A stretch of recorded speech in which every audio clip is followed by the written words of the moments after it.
Señor, queremos agradecerte de nuevo el abrir tu palabra. Pedimos, Señor, que pongas sabiduría en nuestros labios y también en nuestro corazón, para que todo aquello que meditemos, aquello que estamos descubriendo, Señor, sea pues agua viva que brote en nuestro interior para adorarte a ti, para servirte mejor. Te rogamos, Señor, por los hermanos que desde la distancia nos están siguiendo, por cada una de las familias que tienen necesidades aquí en tu iglesia, sabiendo, Señor, que todos, absolutamente todos, dependemos de ti. Gracias, Señor, por este rato y pedimos tu bendición, Padre. En nombre de Jesús, amén, Señor.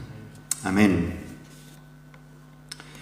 Mirad, yo no sé en vuestras Biblias el subtítulo, los famosos subtítulos o títulos que aparecen en los capítulos. En las versiones normales habla de el hablar en lenguas. Sin embargo, este capítulo 14, no se ajusta estrictamente al tema de hablar en lenguas.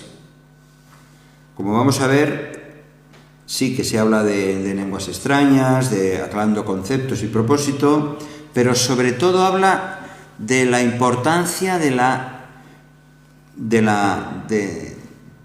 predicación y sobre todo el énfasis en la palabra de Dios y el énfasis que hace en la importancia del orden en el culto. Eso es lo que está detrás, lo que muchas veces nos llama la atención es que está hablando acerca del hablar en lenguas, pero en realidad Pablo lo que quiere y lo que está exhortando a los corintios es la cuestión del orden en el culto y dándole la preeminencia a la palabra. Así que vamos a ir viendo algunas cosas, intentaremos hacerlo un poquito así ligero.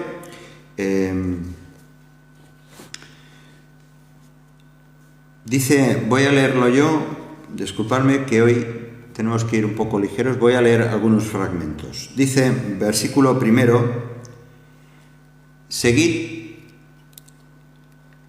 a ver si esto funciona ahora. Seguid, versículo 1, seguid el amor. ¿Os acordáis que el otro día estuvimos hablando acerca del amor? Y aquí empieza de nuevo Pablo a decir, seguid el amor y procurad los dones espirituales. Dice, pero sobre todo que profeticéis. Pablo, de ahora en adelante, va a comparar el hablar en lenguas con el don de la profecía que hemos estado hablando todos estos días. El concepto de la profecía es la predicación, es la revelación del mensaje por parte de aquellos que tengan don para hacerlo así.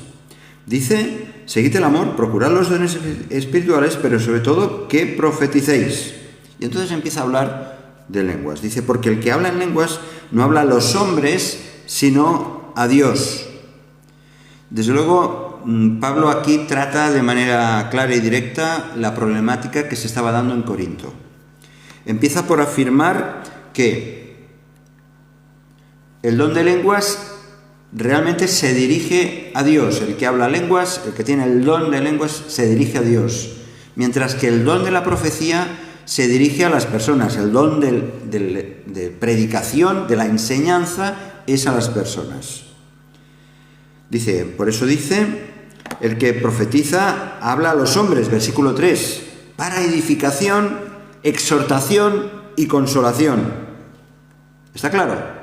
El que habla, el que predica, el que enseña, el que muestra la verdad revelada, lo hace para edificación, exhortación y consolación. Dice, el que habla, versículo 4, el que habla en lengua extraña, a sí mismo se edifica, pero el que profetiza, edifica la iglesia. Y eso hay que tenerlo bien claro, el ejercicio de estos dos dones. Pablo lo ilustra de diferentes maneras. Está hablando, dice, más adelante, por ejemplo, bueno, voy a leer, dice, versículo 5, así que quisiera que todos vosotros hablaseis en lenguas, pero más que profetizaseis, porque mayor es el que profetiza que el que habla en lenguas, a no ser que las interprete para que la iglesia reciba edificación. Ahora pues, hermanos, si yo voy a vosotros hablando en lenguas, ¿qué os aprovechará si no os hablaré con revelación o con ciencia o con profecía o con doctrina? ¿De qué sirve? Versículo 7. Ciertamente las cosas inanimadas que producen sonidos, y aquí pone varios ejemplos para llamar la atención de su audiencia. Pablo dice, como la flauta o la cítara, si no dieren distinción de voces, ¿cómo se sabrá lo que se toca con la flauta o con la cítara? La música, ya sabéis, para que quede bien la música tiene que haber armonía, los diferentes instrumentos, ¿verdad? Pero si hay un instrumento que empieza por su cuenta a sonar y rompe la armonía. O cita el caso, dice, si la trompeta diere sonido incierto, ¿quién se prepara para la batalla? ¿Cuándo los soldados sabrán cuándo tienen que salir adelante o parar o simplemente guardar silencio? Tienen que entender bien el sonido, en qué consiste el sonido, ¿no? Está poniendo estas ilustraciones. Pablo no niega la existencia del don de lenguas. Al contrario, él afirma que tiene ese don más que ninguno de los otros. Lo va diciendo en el capítulo. Pero insiste que cualquier don tiene valor en la medida que bendice o beneficia a la congregación. Cualquier don. Ha de ser para bendecir a la iglesia. Nunca para beneficio propio. Ya sea que una persona esté hablando, o orando, o cantando, debe hacerlo no solo con su espíritu, que sí, sino también con la inteligencia que el Señor nos ha dado, con la sabiduría que el Señor nos ha dado. Ahora, de este difícil pasaje, que hay, por supuesto, hay diversas interpretaciones, hay una serie de verdades que son universales. Vamos a ver algunas de ellas. En el versículo 3 concreta que la finalidad de la predicación es triple, ¿verdad? El versículo 3 es triple: edificación, exhortación y consolación. Es decir, el don de la predicación debe encaminarse para edificar, para incrementar el conocimiento del Evangelio en cada creyente, pero también para, de alguna manera, animar, que eso lo tenemos muy fácilmente. Hay días que estamos flojos, hay días que nos faltan los ánimos, y en las comunidades, en la iglesia, pues siempre hay momentos, tenemos momentos de depresión o desánimo, los sueños que tenemos no se alcanzan, hay frustración. Por eso la palabra de Dios, entre otras cosas, tiene esta función de dar ánimo, exhortar y animar, y traer la fortaleza que muchas veces nos falta. El tercer propósito dice la consolación. La predicación debe confortar al alma, a las personas. En cualquier compañía de personas siempre habrá algunas que por cualquier razón han sido dañados. Hay heridas provocadas muchas veces en nuestras relaciones, sean con seres queridos o simplemente otras personas que nos hagan daño. Por eso muchas veces necesitamos, tanto a nivel comunitario o a nivel personal, extender la palabra para traer consolación. Decía Isaías, capítulo 61, versículo 3, gloria en honor de ceniza, óleo de gozo en lugar de luto, manto de alegría en lugar del espíritu angustiado. Es un versículo que tenemos que tener bien presente. El versículo 5, nos dice las cosas que Pablo consideraba la base y la sustancia de la predicación. Dice, versículo 5, lo hemos leído, más que profetizáis, porque mayor es el que profetiza en el que habla en lenguas. El que profetiza, el que habla, el que predica, procede de una revelación directa de Dios y concretamente para nosotros de la palabra. Nadie puede ser un experto en todas las materias. Nadie de los que compartimos la palabra no somos expertos en todo. Pero sí que lo que podemos es ser, de alguna manera, ejemplo, que es lo que sí que nos exhorta la palabra de Dios. Que seamos ejemplo de la fe. Consiste también en proclamar la verdad. En la iglesia primitiva, la primera predicación que se hacía en una comunidad no tenían Biblias como tenemos nosotros. Y la verdad tenía que ser muy clara. Y sobre todo en la iglesia primitiva, estamos hablando de los primeros años de la puesta en marcha, todo estaba basado en los hechos que habían ocurrido de la vida del Señor Jesús. Y tenían que transmitirse esas verdades de una manera contundente. Pero también el hecho de estar anunciando y predicando implica indagar. No te puedes conformar con lo que yo diga u otros digan. Uno tiene que indagar en la palabra. Y de esta manera crecer también en ese conocimiento de esa palabra. Somos criaturas pensantes, aunque a veces parece difícil, a veces no lo parece, pero somos criaturas pensantes. El Señor nos ha dado un pensamiento, una mente para pensar, y no simplemente seguir los hábitos, las costumbres o las realidades que muchas veces se dan en el ámbito de la Iglesia. De todo este pasaje surgen dos principios generales en cuanto al culto cristiano. Y esto es importante. Por eso, ese es el trasfondo. Yo en esta noche lo que quiero es compartir sobre todo lo que hay detrás de todo este pasaje. El culto no debe ser nunca egoísta. Todo lo que se hace en él debe hacerse para el bien de todos. Esta es la idea. Todo lo que se hace en el ámbito del culto es para beneficio de todos. Ninguna persona, ya sea que lo esté dirigiendo o que esté participando en el culto, tiene ningún derecho a seguir sus propias preferencias personales. Mira, esto lo hacemos porque a mí me gusta. Sino esto lo hacemos porque es bendición y bendice al resto. Debe buscar, pues, el bien de toda la congregación. La prueba definitiva de cualquier parte del culto es preguntarnos: ¿puede esto de verdad ser de ayuda a alguien? Si nos planteamos esta pregunta, ¿puede bendecirnos lo que hagamos, lo que estamos haciendo? ¿Bendice? Porque ese es el propósito del culto. El culto debe ser inteligente. Las cosas más importantes son las más sencillas muchas veces.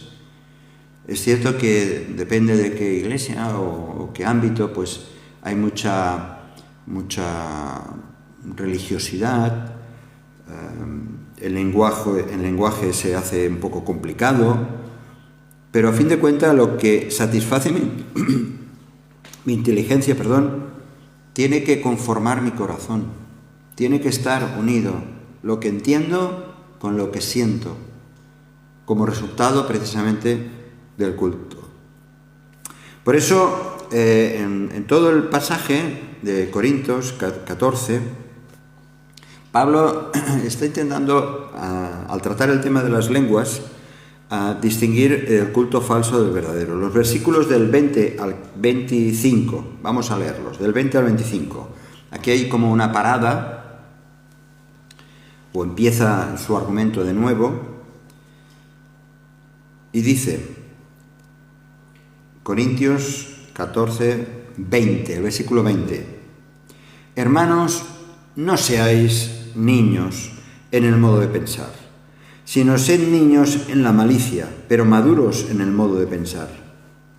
En la ley está escrito: en otras lenguas y con otros labios hablaré a este pueblo, y ni aun así me oirán, dice el Señor. Así que las lenguas son por señal no a los creyentes, sino a los incrédulos, pero la profecía no a los incrédulos, sino a los creyentes. Si pues toda la iglesia se reúne en un solo lugar y todos hablan en lenguas y entran indoctos o incrédulos, ¿no dirán que estáis locos? Pero si todos profetizan y entra algún incrédulo o indocto, por todos es convencido, por todos es juzgado. Lo oculto de su corazón se hace manifiesto, y así, postrándose sobre el rostro, adorará a Dios, declarando que verdaderamente Dios está entre vosotros. Pablo sigue hablando aquí, sigue hablando del tema de hablar en lenguas, para la redundancia, pero empieza con un toque de atención a los corintios para que no se queden en la infancia espiritual. le dice, hermanos, no seáis niños en el modo de pensar. Sí, sed niños en la malicia, en la astucia, esa picardía, ¿no?, que tienen los niños, ¿no? Pero maduros en el modo de pensar. Parece ser que en Corinto había una pasión excesiva por el tema de las lenguas, porque era algo vistoso, y parece como que hacían un poco de ostentación, ¿no? Y eso daba un aspecto, lo trata Pablo como algo infantil, no maduro. Pablo entonces cita esta referencia del Antiguo Testamento en Isaías 28, del 9 al 12. Vamos a Isaías. Isaías, aquí sí que pido por favor a alguien que lo lea. Isaías 28, versículos del 9 al 12, al hablar de estos temas, pone una historia que ocurrió al pueblo de Israel. Sí. ¿A quién se enseñará ciencia? ¿O a quién se hará entender doctrina? ¿A los despetados? ¿A los arrancados de los pechos? Porque mandamiento tras mandamiento, mandato sobre mandato, renglón tras renglón, línea sobre línea, un poquito allí y otro poquito allá, porque en lengua de tartamudos y en extraña lengua hablará a este pueblo, a los cuales él dijo, este es el reposo, dad reposo al cansado, y este es el refrigerio, mas no quisieron oír. Sí, No, está bien, gracias. Isaías lo que está es, él estaba hablando en lengua hebrea y les está diciendo a ese pueblo que es desobediente, que aun hablando en el mismo lenguaje, no entienden, no quieren entender, pues, y como sois desobedientes, ahora vendrán un pueblo, como iban a ser los asirios, que hablarán lenguas extrañas, y que eso todavía va a ser peor para vosotros. Tendrán que escuchar una lengua que no podrán entender. Hablarán de cosas inteligibles. Lo pone como si fuera una ilustración. Si es que Pablo saca en conclusión que las lenguas estaban diseñadas como señal para un pueblo duro de corazón, incrédulo, pero serían finalmente ineficaces para ellos. Es decir, la profecía, la enseñanza, la predicación edifica a los creyentes. Edifica a los creyentes. A los que no son creyentes, espiritualmente no lo pueden percibir. Y llama a los incrédulos, esa predicación llama a los incrédulos, los llama al arrepentimiento. Y que depositen su fe en Cristo.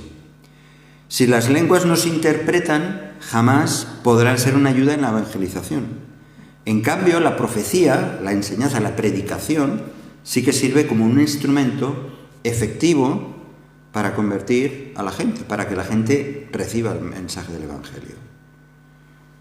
De ahí pasa, pues, Pablo a un razonamiento muy práctico. Dice que si un forastero, una persona sencilla, entra en una iglesia, que hay ahí mucho jaleo y se está oyendo hablar en lenguas, pues pensará que aquello es un desbarajuste, y de eso tenemos testimonios. Pero si la verdad de Dios se está predicando de manera sobria, contundente, inteligentemente, de acuerdo a todo el contenido de la palabra, el resultado puede ser muy diferente.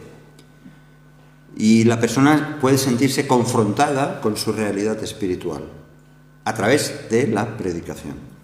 Los versículos 24 y 25, volvemos a Corintios, dan un resumen de lo que sucede cuando alguien escucha el Evangelio, escucha la predicación. Puede ocurrir eso. Entonces hay una serie de cosas que son consecuencia de escuchar el Evangelio. Una es que cuando el Evangelio, la predicación declara que las personas son culpables de pecado. ¿Os acordáis de aquella mujer samaritana cuando tiene esa conversación con Jesús Y cuando le dice que, bueno, tú es que no, tu marido, ni siquiera tu marido es el actual, o sea, has tenido unos cuantos. Y ella se siente retratada y se da cuenta que quien tiene delante al maestro, el maestro Jesús, es alguien que le está haciendo una radiografía de su situación espiritual.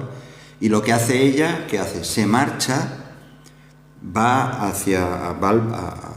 su pueblo y empieza a decir: venid, ved a un hombre que me ha dicho todo cuanto he hecho. Eso es lo que hace la palabra de Dios. Cuando la palabra de Dios toca el corazón de alguien, uno se da cuenta que es culpable. Lo primero que hace el mensaje de Dios por una persona es hacer que se dé cuenta que es pecadora. Otra cosa es la reacción que tiene después. Pero el espejo que pone delante retrata a la persona. Trae a la persona también a un juicio. Se da cuenta que ha de responder como ha vivido. Y se da cuenta que tiene que haber algo. Su conciencia, por lo menos fue también mi experiencia, no puedo seguir así. Debo tener algún castigo o algo, pero es que yo no puedo seguir así. Siento el peso del pecado. La predicación muestra a cada persona los secretos del corazón. Dice el refrán, ¿verdad? No hay peor ciego que el que no quiere ver. Y la verdad es que cuando uno se mira hacia adentro, y el Evangelio lo que hace precisamente es mostrar la realidad espiritual, uno o sale corriendo o acaba en el siguiente paso. O sea, rinde ante Dios, se humilla ante Dios pidiendo la salvación y un cambio, como aquel hombre que decía: Dios, sé propicio a este pecador que soy yo. Ese es el punto, resultado de la predicación. Así que la prueba de cualquier culto es que de una manera u otra podamos sentir la presencia de Dios. Y esto es una cosa que con el resto de la Iglesia me gustaría compartir en otro momento. Si no estamos sintiendo la presencia de Dios en un culto, quizás es porque todavía algunos no han percibido todo este proceso de reconocimiento de la situación de que yo necesito tener esa relación con Dios, necesito adorarle, necesito arrodillarme delante de su presencia. Hay algunos puntos prácticos, vamos adelante. En versículos del 26 al 33, Pablo sigue insistiendo en que, voy adelante, hay algunos aspectos prácticos de los versículos del 26 al 33, que acaba con una frase que la hemos repetido muchas veces. Versículo 33. Dios no es Dios de confusión, sino de paz. Dios no es Dios de confusión, sino de paz. Esta frase la tendríamos que subrayar. Es interesante saber cómo eran los cultos de la iglesia primitiva. Todas estas semanas estamos viendo algunos aspectos. Y está claro que en los cultos de la iglesia primitiva de Corinto había libertad. Había libertad. De este pasaje surgen dos cuestiones importantes. No había un ministerio profesional, como mucho había esa autoridad apostólica, los apóstoles, que eran bien reconocidos por toda la iglesia, pero hasta entonces no había un ministerio profesional, es decir, no había alguien a quien pagase para ser el pastor o el dirigente, sino que se recibía a todos aquellos que tenían el don de enseñanza y que fuera útil para la congregación. Había, así como nosotros tenemos parte, ¿no? Los domingos un tiempo de compartir, si tienes un testimonio, una oración, una lectura. Bueno, pues todavía aquello era, no tenían la palabra escrita, todavía se reconocía a aquellos que tenían un don espiritual y que podían compartir. Así que eso es un dato interesante que estaba ocurriendo en Corinto, por ejemplo. Es importante la participación, o era importante la participación de otros hermanos o hermanas en la enseñanza o en la exhortación. Pero también había flexibilidad en la iglesia primitiva. Era la manera de celebrar los cultos. Cualquier persona consideraba que tenía el privilegio y la obligación de contribuir con algo en el culto. Se sentían partícipes del culto, no eran meramente espectadores. Y eso, claro, también eso comportaba sus peligros. Por eso está escribiendo sobre todo este capítulo Pablo. Porque a veces pues había gente que se pasaba de rosca, que con el tema del don de lenguas, por ejemplo, pues habían escándalos, y por eso él está poniendo orden en todo esto. Ojalá nosotros pensemos que es más importante pensar qué puedo hacer yo por el culto, por la congregación, por los hermanos, más que pensar qué pueden hacer ellos por mí. Muchas veces vienen los conflictos porque uno está esperando a ver qué me dan, qué me pueden aportar a mí. Cuando es todo lo contrario, somos nosotros los que tenemos que darnos, los que tenemos que compartir. Bien, ya vamos acabando. Lleva un punto, yo creo que uno de los también más conflictivos, pero como ya hemos tratado algo sobre esto en otro momento, aquí Pablo, en su concepción del lugar de la mujer, versículos del 34 a 38, habla acerca de la mujer, de nuevo, ya lo había hablado anteriormente. Pablo está empapado de las ideas que había conocido toda su vida y que formaban parte de las culturas de la época.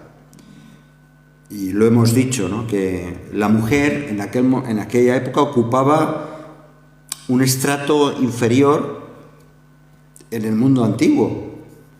En el mundo griego había un filósofo, Sófocles, que decía, fijaos qué frase tan terrible: el silencio confiere gracia a las mujeres. El silencio confiere gracia a las mujeres, es decir, que las mujeres que estén calladas. Ese era el concepto, y se entendía que en el ámbito griego, que es donde se movía Corinto, las mujeres, a menos que no fueran de un carácter dudoso o que fueran muy pobres, pues normalmente llevaban una vida bastante retirada en Grecia. Los judíos, peor aún, tenían todavía una idea más baja de las mujeres. Los dichos rabínicos eran terribles, nefastos. Decía uno de ellos, hay un montón, ¿no?, pero decía uno de ellos: en cuanto a enseñarle la ley a una mujer, es lo mismo que enseñarle la impiedad a la impiedad. O sea, dices, ¿qué concepto tenían de la mujer? Bien, estaba prohibido incluso hablar con una mujer en la calle, eso en el ámbito judío. Por lo tanto, Pablo, no solamente él arrastrando toda esa cultura, sino la realidad de aquella época, dice palabras como esta, que si quieren aprender algo, pregunten en casa a sus maridos. Dice, porque es indecoroso que una mujer hable en la congregación, cuando en otro versículo se reconoce que las mujeres podían profetizar y hablar en lenguas y tenían una participación. Pero aquí hay un énfasis que, claro, que también genera otro conflicto, pero hay un énfasis de que la mujer tiene que estar sometida o bajo la autoridad del esposo. Esa era, por eso está hablando precisamente de que si tiene alguna pregunta, que vaya a casa y hable con el marido. Cosa que ahora eso, de ninguna manera lo entenderíamos ni lo enseñaríamos, por supuesto. Pero fue en esa sociedad donde Pablo escribió este pasaje. Y seguramente que en su mente estaba todo este trasfondo cultural. Sería un error, pues, que nosotros, de manera injustificada, usásemos estas palabras fuera del contexto. Y eso es muy importante a la hora de tener esta lectura. Y acabo. Los versículos 39 y 40. Y acaba así, el capítulo, que ha sido un capítulo muy... Cuando tengáis un tiempito en casa, lo leéis tranquilamente. Versículos 39 y 40 dice, así que, o sea, concluyendo, hermanos, procurad profetizar y no impidáis el hablar en lenguas. Pero dice, procurad profetizar. Pero hágase todo con orden. Hágase decentemente. Y ese es un énfasis que Pablo quiere dejarme en claro. No tiene interés Pablo en anular ningún don. Lo único que le mueve de veras es el deseo de que haya un buen orden en la Iglesia. Y sobre todo en el ámbito del culto, del encuentro comunitario. La gran regla que establece en efecto es que uno ha recibido de Dios cualquiera de estos dones y muchos más, pero no para provecho propio, sino para bendición de la comunidad, para toda la Iglesia. Así que por eso, cuando uno puede desarrollar y debe desarrollar los dones que el Señor le ha dado, ha de darle toda la gloria a Dios, ha de darle gracias al Señor porque permite que podamos servir a los demás. Así que ese es el trasfondo de todo este capítulo. No es tanto el tema de las lenguas, que era un asunto que estaba ocurriendo, sino la importancia de la palabra de Dios predicada, llevada a la mente y a los pensamientos de las personas, que eso produce unos efectos y que todo se tiene que hacer con orden y decentemente, dice. Si este mensaje te ha bendecido o te ha ayudado en algo, puedes suscribirte a nuestro canal de YouTube. También conocerás nuestra comunidad, la Asamblea Bíblica del Camp de Tarragona, en Cambrils, España, a la que estás cordialmente invitada o invitado. También puedes seguirnos por las redes sociales. Los enlaces los encontrarás aquí abajo y podrás visitar nuestra página, así como conocer nuestros programas radiales y podcasts de Yum Radio. ¿Qué? ¿Te suscribes ya a nuestro canal?